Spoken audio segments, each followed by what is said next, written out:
Hello students, welcome back.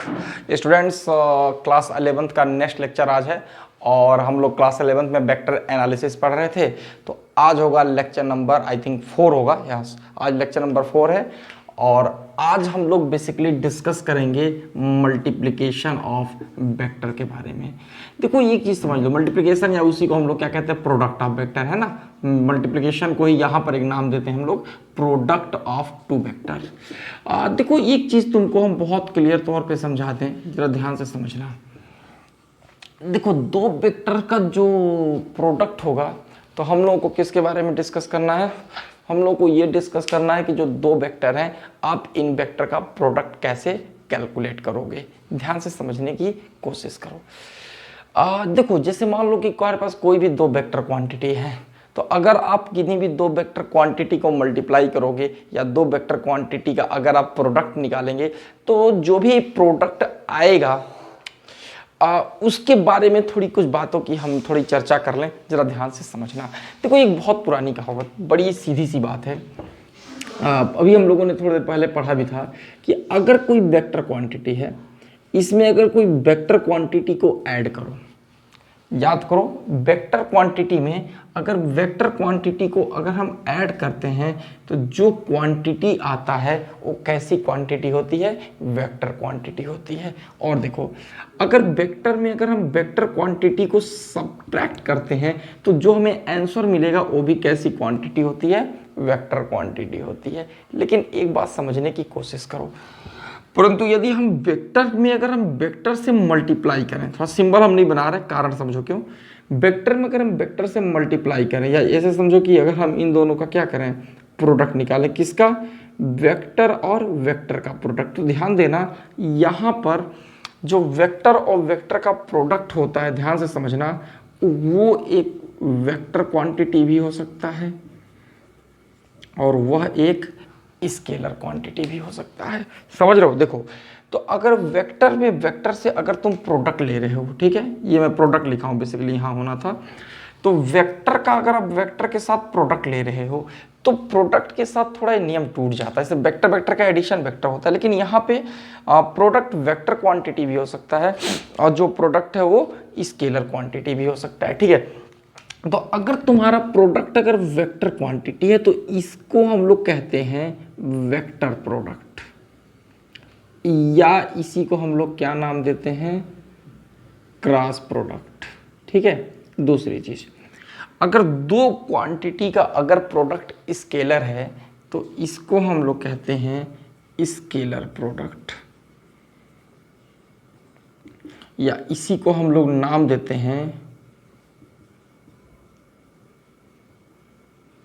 Dot product. देखो तो जैसे जो स्केलर प्रोडक्ट होता है यही डॉट प्रोडक्ट होता है और जो वेक्टर प्रोडक्ट होता है यही क्या होता है, क्रॉस प्रोडक्ट होता है। आ रही बात समझ में। तो देखो ये जो एक तरीका है, इसी तरीकों के आधार पे हम लोग आगे क्या करेंगे, फिर बढ़ेंगे। तो समझ लो मेरी बात।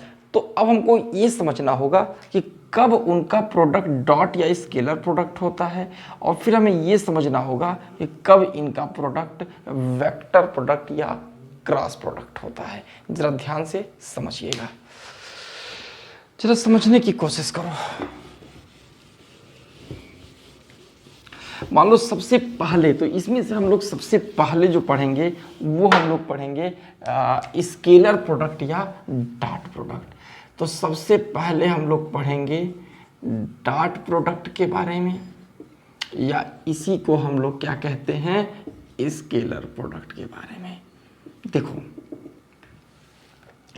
अगर मान लो कि तुम्हारे पास कोई दो वेक्टर, एग्जाम्पल क्या है इसका, पहले मैं एग्जाम्पल बता दूं।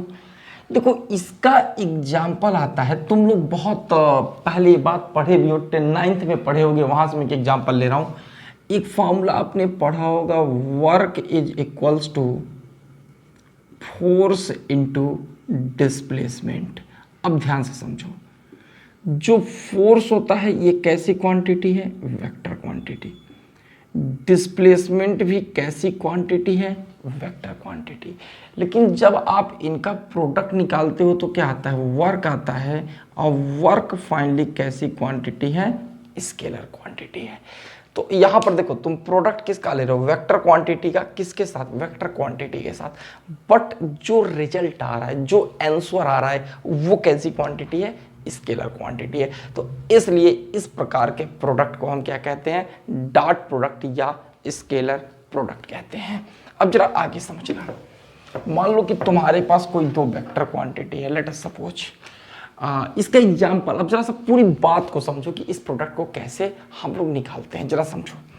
अगर मान लो ये तुम्हारे पास कोई वेक्टर ए है और ये तुम्हारे पास कोई वेक्टर बी हो गया, ठीक है, और एंगल बताया था एंटी क्लॉकवाइज मेजर करते हैं, मान लो इनके बीच का एंगल क्या है, थीटा है। तो थीटा क्या कहा जाएगा, angle between vector A and vector B. देखो क्या होता है, तो दो वेक्टर का जो डॉट प्रोडक्ट होता है, दो वेक्टर का कौन सा प्रोडक्ट, जो डॉट प्रोडक्ट होता है, ये क्या होता है जरा समझो, ये होता है product of magnitude of both vectors. ये क्या होता है, ये होता है product of magnitude of both vectors and cos of angle between them. तो आप समझ लो, इसको आप चाहो तो हम इसको लिखने की आवश्यकता तो नहीं है, फिर भी इसको हम लिख देते हैं, यार आने दो ना तुम लोग, इसको मैं बोल दे रहा हूं, आप लिख लो, dot product of two vector is equal to product of magnitude of both vectors and cos of angle between them. अब जरा समझो, तो ए डॉट भी, देखो डॉट क्यों लगा, ये सिंबल इसका होता है। अब तो लोग पहले की तरह से नहीं, जैसे 9th में करते थे 2 × 2 लिखा तब भी 4, और यहाँ पर 2 × 2 लिखा तब भी 4। देखो यहाँ अगर वो करोगे तो गलत हो जाएगा। अगर डॉट लिख रहे हो इसका मतलब तुम डॉट प्रोडक्ट की बात कर रहे हो, और अगर तुम क्रॉस लिख रहे हो इसका मतलब तुम क्रॉस प्रोडक्ट की बात कर रहे हो। तो ये चीज समझ लेना यहाँ पे, तो यहाँ पे मामला थोड़ा बदल जाएगा। तो अगर मान लो कि तुम्हारे पास दो वेक्टर ए डॉट बी निकाल रहे हो, तो ए डॉट बी किसके इक्वल होगा, ये होगा mod of A mod of B, और इनटू क्या हो गया, कॉस ऑफ थीटा। तो दो वेक्टर का जो डॉट प्रोडक्ट होगा वह उन दोनों वेक्टर के मैग्नीट्यूड के प्रोडक्ट के और cos of angle between them, इन तीनों के प्रोडक्ट के इक्वल होगा। व्हाट समझ रहे हो, ये बात तुम लोगों को पता होगी। तो इस फॉर्मूले को याद रखो, ये डॉट प्रोडक्ट का तरीका होता है, स्केलर प्रोडक्ट होता है, और इस केस में जो हमें मिलेगा, जो क्वांटिटी मिलेगा डॉट प्रोडक्ट लेने के बाद, प्रोडक्ट करने के बाद, वो दरअसल कैसी क्वांटिटी होगी, एक स्केलर क्वांटिटी होगी। ठीक है, चलो नोट कर लो इसे। अब जरा एक और, अच्छा स्केलर क्वांटिटी है तो डायरेक्शन की कोई बात ही नहीं, इसलिए डायरेक्ट इसका याद रखो, mod A mod B cos theta. ठीक है, अब देखो यहाँ पे कुछ इंपॉर्टेंट बातें हम तुमको बता रहे हैं। इंपॉर्टेंट बात क्या है जरा वो समझ लो। इंपॉर्टेंट बात ये है, जरा उसको समझो, कि हम लोग को डिस्कस करना है प्रॉपर्टीज ऑफ डॉट प्रोडक्ट के बारे में। तो हम लोगों को जो डॉट प्रोडक्ट है उसकी क्या निकालनी है, प्रॉपर्टीज को डिस्कस करना है। जरा ध्यान से समझना। देखो सबसे पहली प्रॉपर्टी होती है कि जो डॉट प्रोडक्ट होता है हमें चेक करना है कि यह कम्यूटेटिव होता है कि नहीं होता है, कम्यूटेटिव प्रॉपर्टी को शो करता है कि नहीं। जरा समझो, अगर मान लो ये तुम्हारे पास कोई वेक्टर ए है और ये मान लो कोई वेक्टर बी है, ध्यान से समझो, और ए और बी के बीच का एंगल मान लो क्या हो गया, थीटा। तो अगर यहां से अगर तुम निकालोगे ए डॉट बी तो किसके इक्वल होगा, mod A mod B cos theta हो गया। और अगर मान लो कि बी डॉट ए निकाले, देखो कम्यूटेटिव का मतलब ये होता है ये चेक करना कि क्या ऑर्डर को चेंज करने से कोई प्रभाव पड़ रहा है या नहीं पड़ रहा है। तो ठीक है, एक बार बी डॉट ए निकालो तो इसको क्या लिखोगे, mod B mod A cos of, अच्छा ये पूरा एंगल क्या हो जाएगा, ये हो जाएगा 360 माइनस थीटा। तो यहाँ से अगर बी डॉट ए निकालोगे तो भी इसको सीधा लिख लो, मॉड ए मॉड बी, और कॉस 360 माइनस थीटा भी क्या होता है, कॉस थीटा होता है। अब जरा एक बात समझो, अगर फर्दर अगर देखा जाए तो क्या लिखा जाएगा कि फ्रॉम इक्वेशन 1 एंड 2 क्या होगा, जरा सोचो, ये और ये बराबर है तो क्या लिख सकते हैं कि जो ए डॉट बी होगा ये किसके इक्वल होगा, v डॉट ए के इक्वल होगा। तो कहने का मतलब है कि जो दो वेक्टर होगा उनका जो डॉट प्रोडक्ट होता है वो दरअसल क्या होता है, कम्यूटेटिव होता है। मतलब जो वैल्यू a डॉट बी का होगा वही वैल्यू b डॉट ए का आएगा। तो a डॉट बी की जो वैल्यू होगी वही वैल्यू किसकी होगी, b डॉट ए की होगी। इसीलिए कहा जाता है कि जो डॉट प्रोडक्ट है कैसा होता है, कम्यूटेटिव होता है। समझ में आई बात, ऑर्डर का कोई प्रभाव नहीं पड़ रहा है। सेकंड नंबर पे आते हैं। अगर मान लो हम बात करते हैं डिस्ट्रीब्यूटिव का, ये चेक करना है कि जो ये प्रॉपर्टी है डिस्ट्रीब्यूटिव है कि नहीं। अगर मान लो कहीं पे लिखा हो a डॉट बी प्लस सी, इसकी वैल्यू क्या होगी, तो इसकी वैल्यू होगी a डॉट बी और प्लस क्या होगा a dot C.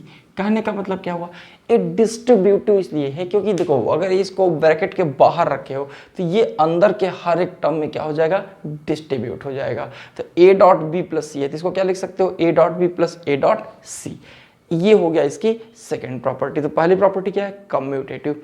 Second property क्या हो जाएगी, डिस्ट्रीब्यूटिव। अब जरा तीसरे पे आते हैं, ठीक है।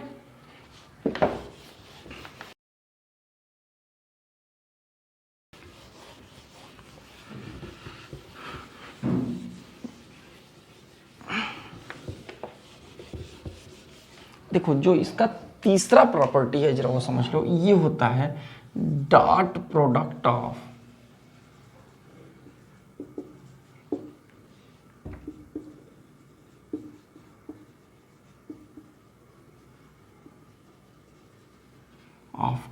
To perpendicular vector is. जरा समझो, अगर मान लो कि तुम्हारे पास दो परपेंडिकुलर वेक्टर, जैसे मान लो ये हो गया वेक्टर ए और ये हो गया वेक्टर बी। तो अगर मान लो दोनों वेक्टर परपेंडिकुलर है, परपेंडिकुलर का मतलब बीच के एंगल क्या हो गया, 90 डिग्री। तो अगर ऐसे केस में अगर आप a डॉट बी निकालोगे तो कितना होगा, mod A mod B cos 90। तो ऐसे केस में जो a डॉट बी होगा वो किसके इक्वल हो जाएगा, 0 के इक्वल हो गया। ये प्रॉपर्टी बहुत इंपॉर्टेंट है कि अगर दो वेक्टर अगर दो वेक्टर ऑर्थोगोनल हो, नॉर्मल हो, परपेंडिकुलर हो, 90 डिग्री पे, एक ही मतलब है सबका, तो ऐसे केस में जो इनका डॉट प्रोडक्ट होता है वो हमेशा 0 के इक्वल होता है। तो क्या मिला आपको, a डॉट बी ये क्या हो गया, 0 हो गया। क्यों, क्योंकि ये दोनों वेक्टर कैसे थे, परपेंडिकुलर वेक्टर थे। अब देखो जो नेक्स्ट है जरा वो समझ लो, कि देखो जरा समझने की कोशिश करना। डॉट प्रोडक्ट ऑफ, यहां पर लिख लेते हैं ना, ये 0 था ना, देख लो जरा इसको, ठीक है, इसके शॉर्ट ले लेना इसका। अब इधर भी आ जाओ, dot product of two parallel vectors is equal to क्या होगा, जरा बताओ, समझ लो। जैसे मान लो तुम्हारे पास ये वेक्टर ए हो गया और ये वेक्टर बी हो गया, तो थीटा क्या हो गया, 0। तो अगर यहाँ से a डॉट बी निकालोगे तो क्या होगा, mod A mod B cos 0। तो यहाँ से अगर a डॉट बी निकाला जाएगा तो कॉस 0 तो 1 ही होता है, तो क्या हो जाएगा, मॉड ए मॉड बी। तो कहने का मतलब क्या हुआ, is equal to product of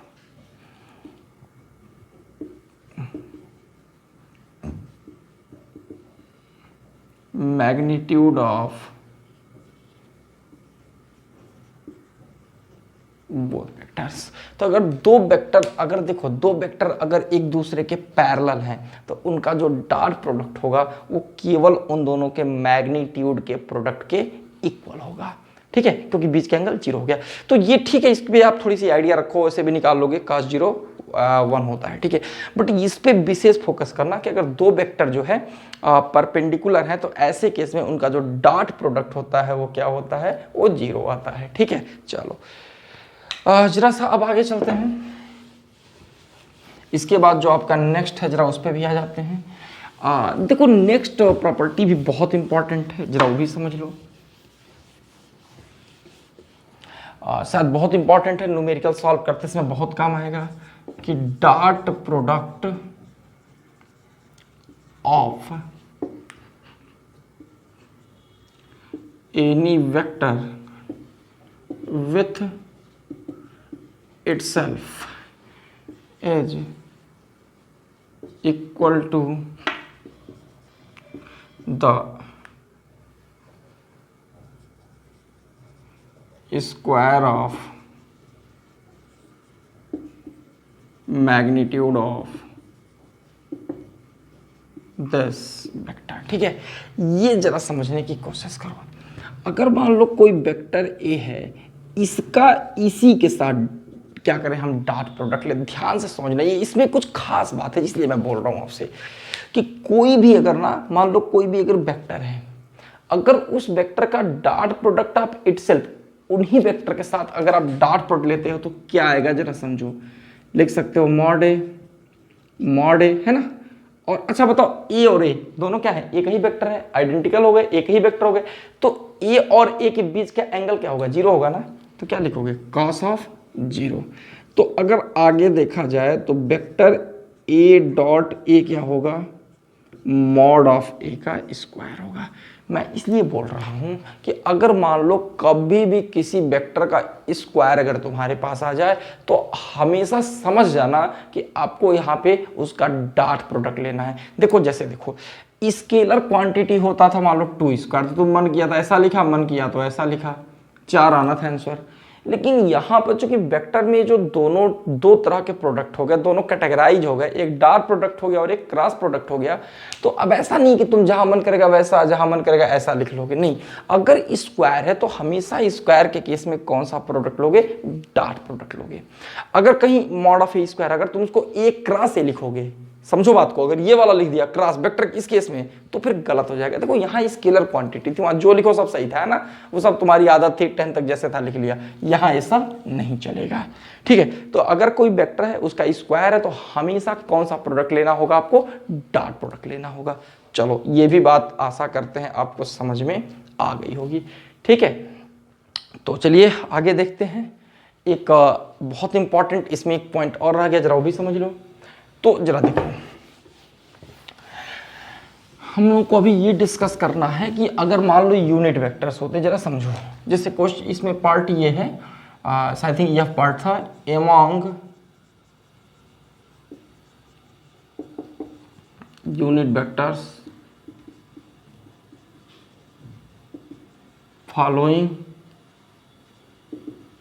relations hold. जरा समझो क्या होता है। मान लो, एक बात समझने की जरा कोशिश करो। मान लो अगर तुम्हारे पास कोई वेक्टर आई कैप, उसका प्रोडक्ट तुम आई का, देखो ये 3 तरह के यूनिट वेक्टर होते हैं, ऑलरेडी तुम लोगों को पढ़ा चुका मैं, सबसे आई थिंक फर्स्ट लेक्चर होगा या सेकंड लेक्चर होगा। अब देखिएगा प्रीवियस लेक्चर में, देखो एक्स होता है, ये वाई होता है, ये जेड एक्सिस होता है। एक्स की तरफ यूनिट वेक्टर आई एफ, इधर क्या होता है जे कैप, और इधर कितना होता है के कैप। अब जरा सोचो, अगर आई डॉट आई लिखोगे तो कितना आएगा, ये हो गया mod I cap cos of zero. क्योंकि अगर ए डॉट भी क्या होता है, mod A mod B cos theta, तो आई डॉट आई निकालोगे तो क्या होगा, मॉड आई कैप, दोनों के बीच का एंगल भी कितना हो गया भाई, आई मतलब ए भी एक्स और ए भी क्या हो गया एक्स की तरफ, तो क्या हो जाएगा 0। अच्छा सोचो कि मॉड आई कैप क्या हो गया 1, मॉड आई कैप 1, कॉस 0 1 1, तो इसका मतलब अगर देखा जाए तो आई डॉट आई कितना होगा 1 हो गया। इसी तरीके से अगर आगे देखें तो जे डॉट जे भी क्या होगा 1 होगा, और यहां से अगर आगे देखोगे तो के डॉट के भी कितना आएगा 1 आएगा। मतलब अगर दोनों वेक्टर, तो इसका मतलब फाइनली तुम क्या कह सकते हो, तो फाइनली आप यहां से ये कह सकते हैं कि जो आई डॉट आई होगा वो जे डॉट जे होगा, और वह किसके इक्वल हो गया के डॉट के, और वह किसके इक्वल हो गया 1 के इक्वल हो गया।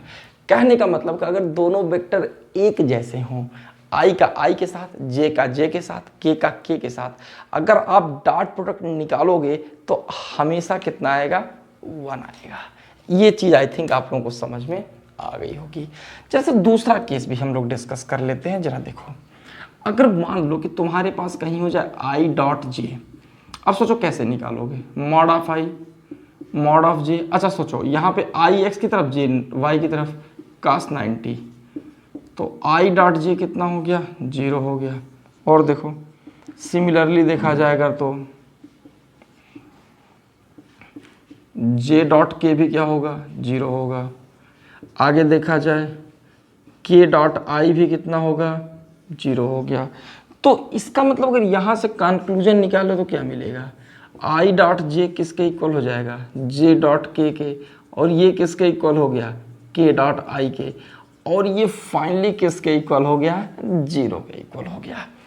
कहने का मतलब है कि अगर दो वेक्टर है ना, अगर दो वेक्टर, ध्यान से समझना यहाँ पे क्या समझ में आया कि जो दो के दोनों वेक्टर अगर यूनिट वेक्टर एक जैसे हों, i dot i 1, j dot j 1, k dot k 1।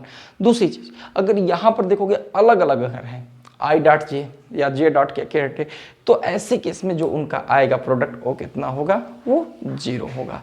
तो आशा करते हैं इतनी, ये बहुत इंपॉर्टेंट है, बहुत ज़्यादा इंपॉर्टेंट है केस है ना। तो पूरी बातें आप लोगों को समझ में आई होंगी। एक बार रिपीट कर लेते हैं प्रॉपर, मैंने शुरू से मैं बताता हूँ। डॉट प्रोडक्ट में मैंने आपको क्या बताया था कि दो वेक्टर का डॉट प्रोडक्ट करने पे जो आता है रिजल्ट या जो भी आंसर आता है वो स्केलर क्वांटिटी होता है, इसीलिए इसको स्केलर प्रोडक्ट या डॉट प्रोडक्ट कहते हैं।